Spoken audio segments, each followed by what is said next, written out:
internet of value at Ripple, we're thinking much bigger than just cross-border payments. It's kind of like Amazon with rare books in the early days, just this market happens to be a $10 trillion market. We are at a historic turning point.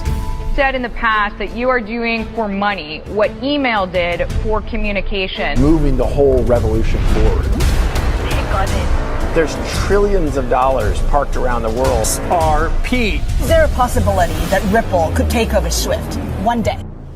Well, welcome back, ladies and gentlemen, to episode 25 script. Let's get right into today's very bullish video. I'm going to show you guys a bigger picture. We are going to zoom out just to show you where we are today. Ladies and gentlemen, welcome back to another video. This is going to completely shock you.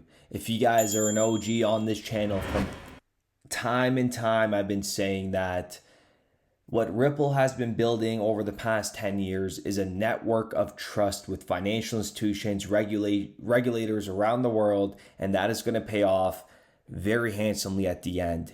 And oh my goodness, folks, I almost got a tear. This is how bankers work. This is what I've been preaching from day one. We got to look at this from a banker's perspective, and that's what Ripple did when they got into this blockchain sector and this crypto sector. They looked at it from a banker's perspective. How can we bankers implement this technology, but with regulation? But listen to what Garlinghouse says. We have been saying this on this channel. If you guys know, go ahead and smash that like button. Comment down below. I'll be there. But take a listen. You have to build trust. And one of the key things in my lifetime that has built trust, and I mean this on a personal and professional basis, is transparency. And I think Ripple early on decided to, really, we did these things called XRP markets reports once a quarter. And we would publish, and this is dating all the way back to, I think, 2016 or 2017, at a time when a lot of people were very secretive about what was going on in crypto and how much crypto they owned and what they were doing with it. And we decided to kind of buck that trend and be very transparent. Now, ironically, I think that's one of the things that hurt us in the SEC. If people say, why did the SEC go after Ripple? And I think it's partly because we gave them all the information to do so, which felt not so great, ironic in its certain ways. But I still stand by if you want to build trust in new technologies, you want to build trust in new products, you want to build trust in new companies like Ripple and Medico, then you have to be transparent. You have to, go above and beyond. And certainly, we have tried to do that. That is music to my ears, folks.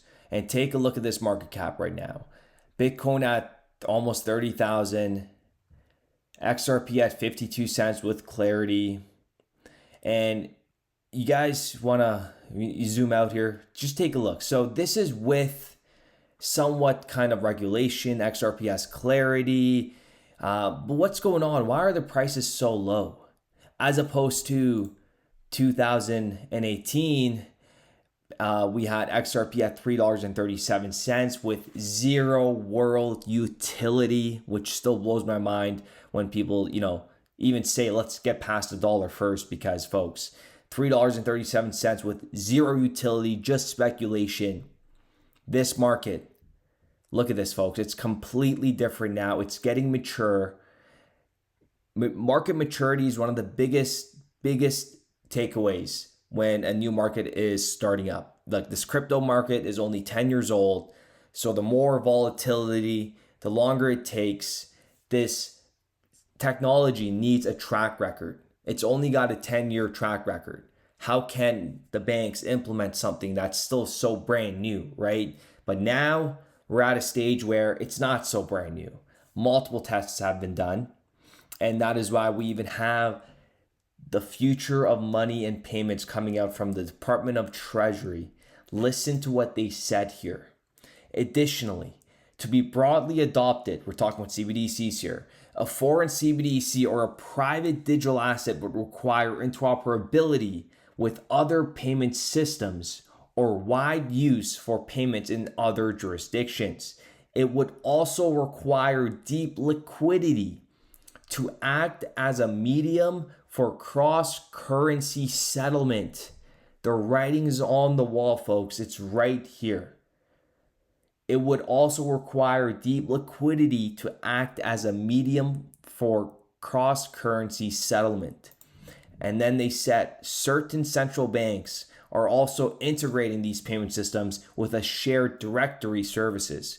This integration facilitates interoperability between participating financial institutions and payment service providers, enhancing efficiency, speed, and competition. As a part of the G20 cross-border roadmap, this is what they're all following, folks. If you're an OG, you know this G20 roadmap, the 4 Sundays, the November when it first started. Jurisdictions are also considering ways to link instant payment systems and the feasibility of new multilateral platforms and arrangements to improve cross-border payments. That's why they dropped the case on Chris Larsen and Brad Garlinghouse. XRP is now not a security, and now we're just at the end. We are at the finish line, about to step over. And that is why we have the euro, the digital euro coming out. And this is huge, folks. Are you ready for this?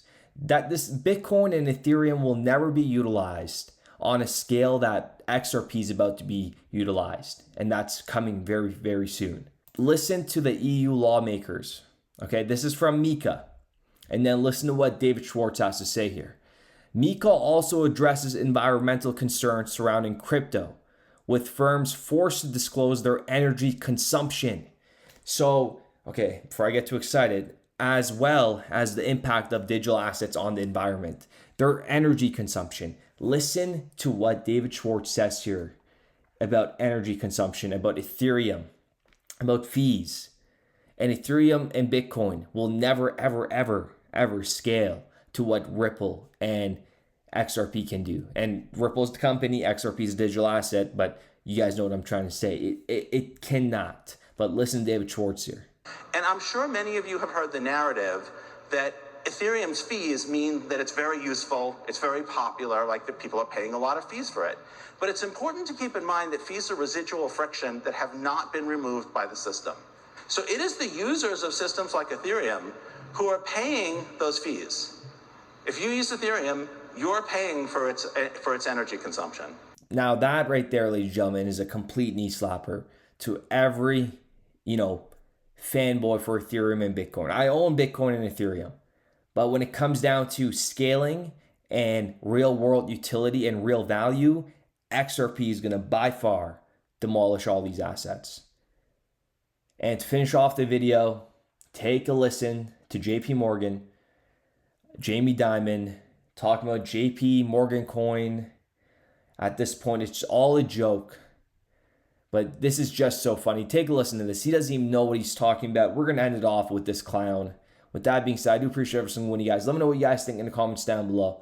And we will be back with another video. Far too slow and costly. So your bank is currently testing JPMCoin. It's a type of stabled coin for faster settlement. Could you talk a little bit about our duty to responsibly innovate to stay a world leader? Same question to Mr. Cesare. Yeah, I mean, America already is the world innovator and world leader, and China is a serious competitive strategic issue we all have to deal with. And so I totally agree with that. I don't think Americans should be embarrassed. I mean, we still have the most prosperous nation on the planet, all of the food, water, and energy we need. We started building RippleNet with the thesis that crypto liquidity would eventually be able to support robust global payments, large payments. RippleNet was designed so that customers seeing the benefits of our fiat-based network could flip the switch to ODL once the market was mature enough. And this is exactly what's happening. Flip the switch.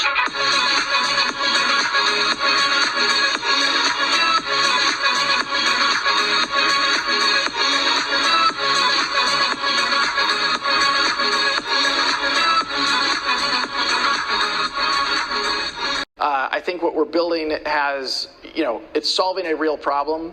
And I think all of the tokens, my advice to anybody would be, understand the utility. If there's real utility and there's real value being delivered to a real customer, there will be value in the token.